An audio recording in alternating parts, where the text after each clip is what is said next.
कि आप सब हमारे बुलावे पर आए। आपके माध्यम से हम अपनी बात जम्मू कश्मीर यूनियन टेरिटरी के माननीय लेफ्टिनेंट गवर्नर मनोज सिन्हा जी और भारत के माननीय गृह मंत्री जी अमित शाह जी तक पहुंचा सकें, हम आपके तहे दिल से शुक्रगुजार हैं। हमारा परिवार मीडिया से इसलिए रूबरू नहीं हुए क्योंकि अभी तक दिल्ली क्राइम ब्रांच इस केस की जांच पड़ताल कर रही है, मगर कुछ दिन पहले हमारे साथ एक वाक़या हुआ जिस कारण हमें आज एकत्रित होना पड़ा। पिछले दिनों माननीय गृह मंत्री अमित शाह जी के जम्मू कश्मीर के दौरे के दौरान जब हमें पता चला कि वो जम्मू गुरुद्वारा साहिब के दर्शन करना चाहते हैं, तब सिक्योरिटी एजेंसी ने डिस्ट्रिक्ट गुरुद्वारा प्रबंधक कमेटी के जनरल सेक्रेटरी फतेह सिंह जी के साथ राब्ता किया। तो डिस्ट्रिक्ट गुरुद्वारा प्रबंधक कमेटी की तरफ से गुरुद्वारा श्री गुरु नानक देव जी चांद नगर में माननीय गृह मंत्री जी के आने का कार्यक्रम 24 अक्टूबर शाम 4:15 से 4:30 तय किया गया। आप सब भली भांति परिचित हैं कि मेरे पिता त्रिलोचन सिंह वज़ीर, जो पूर्व एमएलसी, चेयरमैन डिस्ट्रिक्ट गुरुद्वारा प्रबंधक committee, chairman all J&K transport welfare association रह चुके हैं, उनकी 3 सितंबर 2021 को दिल्ली में कैसे निर्मम हत्या की गई, उसी संबंध में हमारा पहले से ही गृह मंत्री जी से मिलने का प्रोग्राम दिल्ली में बन रहा था। मगर जब हमें पता चला कि वो जम्मू गुरुद्वारा साहिब में आ रहे हैं, तो हमने डिस्ट्रिक्ट गुरुद्वारा प्रबंधक कमेटी के जनरल सेक्रेटरी फतेह सिंह जी से बात की कि हम माननीय गृह मंत्री जी से मिलकर अपना पक्ष रखना चाहते हैं और मेमोरेंडम देना चाहते हैं कि वो दिल्ली क्राइम ब्रांच को बोलें कि जल्दी से जल्दी चौथे मुजरिम को पकड़े और जो साजिशकार हैं इस हत्याकांड के, वो जल्द से जल्द बेनकाब हों।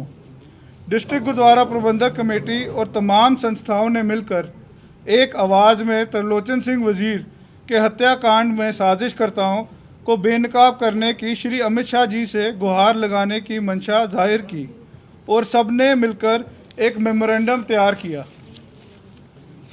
फिर अचानक 23 अक्टूबर शाम 7 बजे जनरल सेक्रेटरी को पता चला कि श्री अमित शाह जी का प्रोग्राम डगियाना आश्रम गुरुद्वारा साहिब आने का बन गया है।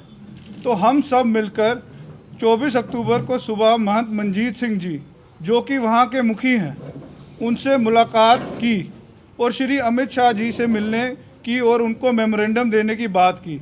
उन्होंने बोला कि श्री अमित शाह जी से हमें मिलवा देंगे और मेमोरेंडम में त्रिलोचन सिंह वज़ीर के हत्याकांड में जो साजिश करता हैं उनको बेनकाब करने का आग्रह करेंगे। हम वापस आ गए और शाम को जब श्री अमित शाह जी के आने का वक्त था, हम सब संस्था के आदमी मिलकर डगियाना आश्रम गुरुद्वारा साहिब गए।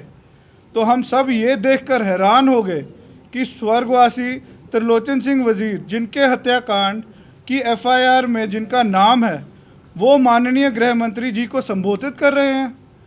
वहाँ सब सिख कम्युनिटी के लोग और तमाम संस्था के जो लोग वहाँ गए हुए थे, उन्होंने इस बात का विरोध किया।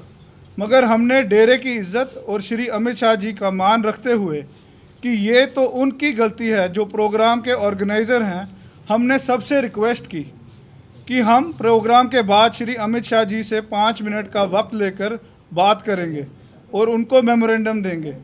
मगर बड़ा अफसोस तब हुआ जब देख के गुरु महाराज की हजूरी में ऐसे बंदे ने ना तो गुरु महाराज गुरु ग्रंथ साहिब जी का आन बान शान की परवाह की और ना ही कहीं मेमोरेंडम में त्रिलोचन सिंह वज़ीर के हत्याकांड के बारे में कुछ लिखा था, और ना ही भारत के माननीय गृह मंत्री जी जो हमारे पास गुरु ग्रंथ साहिब जी के दर्शन के लिए आए थे, जिनको जम्मू की संगत सुनना चाहती थी, मगर उनका टाइम भी इसी इंसान ने खा लिया।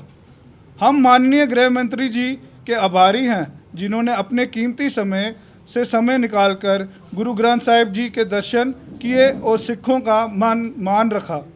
वो भी बिना बोले ही वापस चले गए क्योंकि उन्होंने पहले ही अपना कार्यक्रम बताया हुआ था। मैं तमाम हमारे सिख कम्युनिटी के भाई बंधुओं से भी पूछना चाहता हूं कि क्या आपने सुदर्शन सिंह वज़ीर को नियुक्त किया था? क्या ये प्रोग्राम भी साजिश के तहत ही गुरुद्वारा श्री गुरु नानक चांद नगर से डगियाना आश्रम में त्रिलोचन सिंह वजीर हत्याकांड को दिशाहीन करने के लिए किया गया था। आज हमने आप सबको इसलिए कष्ट दिया है क्योंकि आप सब मीडिया मित्रों के भी त्रिलोचन सिंह वजीर के साथ बहुत अच्छे संबंध रहे हैं। वो हमेशा गरीबों और ज़रूरतमंद की आवाज़ रहे थे।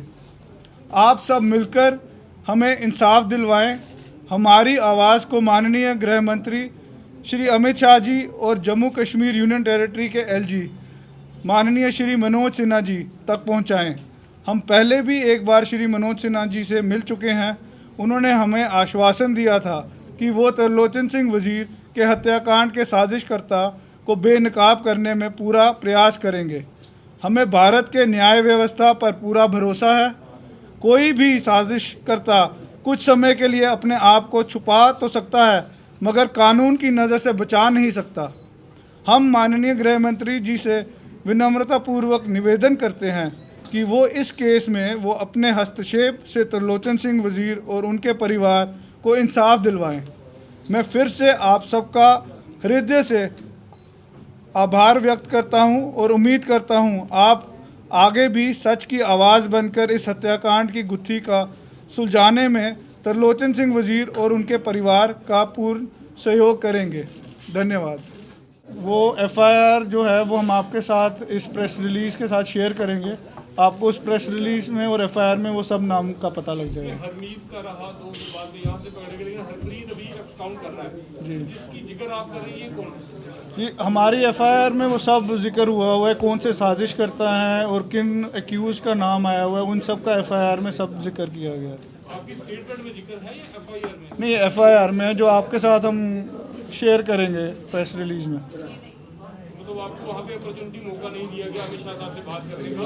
ये एक साजिश जो की गई है जिसके तहत इन लोगों ने कैसे, जहाँ एक प्रोग्राम गुरुद्वारे का था वहाँ से शिफ्ट होके डगियाना आश्रम चला गया और वहाँ पे एक ही बुलारा है जो बोलता है, जिसको हमने देखा है कि एफआईआर में जिनका नाम भी शामिल है।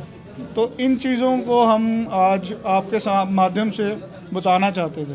आप संतुष्ट अभी तक कि दिल्ली क्राइम ब्रांच की जांच है जिनमें 3 लोगों को अरेस्ट किया है, मेन एक्यूज अभी एक काउंट कर रहा है पुलिस सिंह जिसका नाम आ रहा है बीच में, तो आपका संतुष्ट है उनकी दिल्ली पुलिस की क्राइम ब्रांच की जांच से भी? जी, अभी तक हम दिल्ली क्राइम ब्रांच से फॉलोअप भी कर रहे हैं और काफ़ी हद तक हमें संतुष्टि है कि इन चीज़ों पे हमें उनकी तरफ से पूरा सहयोग मिल रहा है।